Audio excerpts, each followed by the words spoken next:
ಅವರೇ ಮಾಡಿರೋದು ಬ್ರದರ್. ಯಾರ ಕಾರ್ತಿಕ್ ಎಲ್ಲಿದ್ದಾನೆ? 8 ಜನ ಅವನಿಗೆ ಪೊಲೀಸ್ ಪ್ರೊಟೆಕ್ಷನಲ್ಲಿ ಇದ್ದಾರೆ. 8 ಜನಗಳನ್ನು ಅವನಿಗೆ ರಕ್ಷಣೆ ಕೊಟ್ಟಿದ್ದಾರೆ. 1 ವರ್ಷನೇ ಹೇಳ್ತಾರೆ, ಇಲ್ಲೇ SITನಲ್ಲೇ ಇಟ್ಕೊಂಡಿದ್ದಾರೆ ಅನ್ಅಫಿಷಿಯಲಿ ಅಂತಲೂ ಹೇಳ್ತಾರೆ. ಅವನು ಯಾತಕ್ಕೆ ಇವತ್ತು ಅವನ ತನಿಖೆ ಆಗಿದೆ ಅಂತಕ್ಕಂಥದ್ದನ್ನು ಬಾಯ್ ಬಿಡಲಿಲ್ಲ? ಪೊಲೀಸ್ ಕಸ್ಟಡಿಗೆ ಯಾಕೆ ತಗೊಂಡಿಲ್ಲ? ಯಾತಕ್ಕೆ ಕೋರ್ಟ್ ಮುಂದೆ ಅವನು ಕರ್ಕೊಂಡೋಗಿ ನಿಲ್ಲಿಸಿಲ್ಲ? ಇನ್ನೂ ಯಾವ ಕಾರಣಕ್ಕೆ?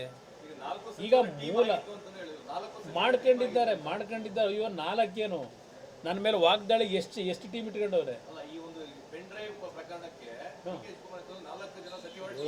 ಭಾಳ ಜನ ಇಟ್ಕೊಂಡವ್ರು. ನಾನು ಹೇಳ್ತಿರೋದಲ್ಲ, ದೇವರಾಜೇಗೌಡರು ಹೇಳಿರ್ತಕ್ಕಂಥದ್ದು.